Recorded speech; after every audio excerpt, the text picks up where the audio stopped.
These are the only attacking tricks that you need right now in FIFA 23. Yes guys, today we will be discussing endgame attacking tricks in FIFA 23. The first trick we have over here that you really need to master is manual pressing, right? It is a defensive trick but it contributes more to attack than to defense, right? So if you can win the ball high up the pitch somewhere over here in the opponent's half, you will most likely be through on goal and have easy attacking opportunities. So whenever the opponent is pinned back in his own half, try to apply pressure with your attackers and with your CMs. Don't overcommit, but apply enough pressure that you can potentially win the ball back and put him in a 50-50 situation, right? Over here, see, with Bellingham, we will easily get the ball back. And now, what do we have? We have an open passing lane into Ginola. R1X. This is a button that you need to master. So we will go with an R1X pass and then immediately you have to see where is the space. Where is the space? The space is in front of Ginola. We are going to use the step over speed boost skill move that we have covered before and we will be covering it again today. So we use the step over speed boost and end up scoring this. Look at this again, right? We win the ball back in the opponent's half and we use quick decision making. We see we have a pass open, we don't think, R1X into a step over, we end up scoring. We are losing this game 3-0, right? So what do we need to do? We need to attack quickly, and what is the best move for that? The R1X pass, right? This is against pros, so you will see R1X again into the step over, right? Emphasizing my point. So if you can master these two tricks, you will improve surely. Now look guys, most players, they try to play the ball in vertical lines. What do I mean by vertical passing lines? Vertical passing lines are from CM, they will go straight into their strikers, right? They will always play the ball like this, right? If you are honest with yourself, you will see that this is how most of you pass the ball, always trying to go straight in vertical lines.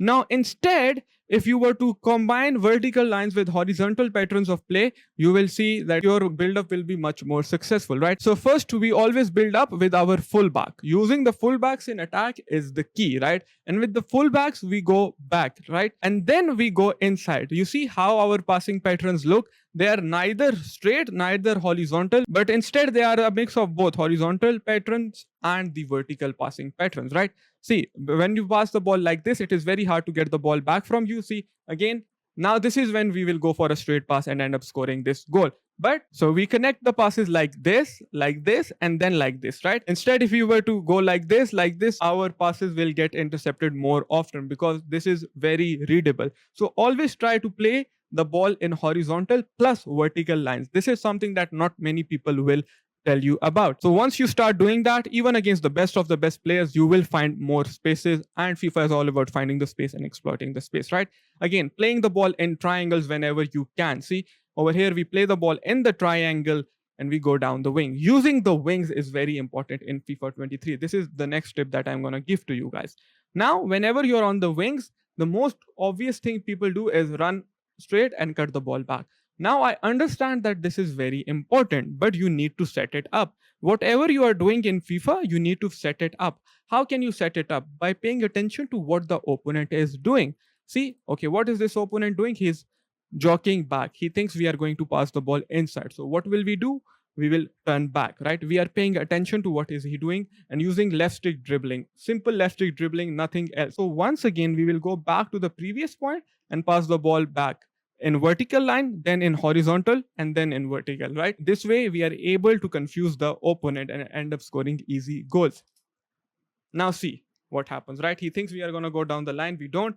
We end up passing the ball inside and end up scoring this easy goal. Now, one thing that you guys might have noticed already is that we are using driven shots inside the box. So, whenever you are inside the box, very close to the goalkeeper, please try to use the driven shot.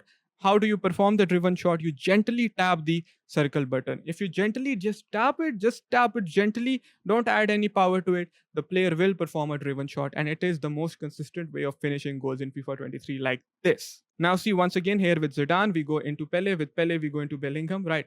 What did I tell you guys before? Passing the ball in triangles. Now, if I pass the ball straight, what will the opponent do? He will get the ball back from me. Now, instead, what are we going to do? We are going to use this 1-3 pass. This is called the 1-3 pass that you need to add into your gameplay, also known as passing the ball in triangle. Once we do that, see, we open up the space, pass inside to Ginola, we end up being unlucky, but it is again a very good attack. Now here with Bellingham, once again, what did we do? We won the ball back from the opponent in his own half, and it led to an easy attacking opportunity. Now guys, before we continue this video, if you have liked the video so far and learned something new, then make sure to click that like button. See, we end up scoring this easy goal. Once again, it's all about winning the ball high up the pitch. Now I am going to teach you how do you actually perform in 1 versus 1 situations, right? Over here, we have a 1 versus 1 situation with the defender, right? And he is marking the pass inside while the goalkeeper is rushing out at you. In this situation, you should use a player lock. How do you perform a player lock? You press in both sticks, L3 plus R3, and then flick the right stick towards the player you want to player lock into, and then press the passing button, right? So we use the player lock and we end up scoring this easy goal. We could have also cancelled the player lock, which I have talked about in a previous video, which I will link in the description below. So make sure to check it out after this video, right? Guys, once again, horizontal lines in combination with vertical lines, but this time with a twist. Never forget the meta, and the meta is Trivela shots, so you need to use it as an element of surprise. So whenever you're using my tricks that I have so far showed you in this video, don't forget the Trivela shot, that is L2 plus circle. It is very overpowered, but also perform a ball roll before doing it. So a ball roll plus Trivela is absolutely deadly, still very overpowered if the opponent does not move the goalkeeper. So what you basically need to do is trigger one of the players to run in behind. We have told Aloe Vera to run in behind. Now you need to delay your pass till he is on the last man. Wait till this guy is on the last man somewhere here in the green arrow and delay your pass. Your final pass needs to be a first time pass. Okay, see what do I do actually? I play the ball in to Pele. With Pele, I wait. When he's on the last man, I will pass the ball into Ginola and make a first time L1 triangle pass. The final pass must be a first time pass in order for this glitch to work, right? See, if we do a first time L1 triangle pass, he's through on goal, power shot cancel into a driven shot. Little unlucky because it is his weak foot. So again, we are going down the wing, right? And what is the most obvious thing to do when you are on the wing? That is to run straight. And I have covered this before. I am paying attention to what the opponent is doing. So he thinks I'm going to go straight. I'm going to take a pause. I'm going to pass the ball inside. Then we are going to perform an elastico, end up scoring this. Now to learn all the skills that I have covered in this video, you might want to click here.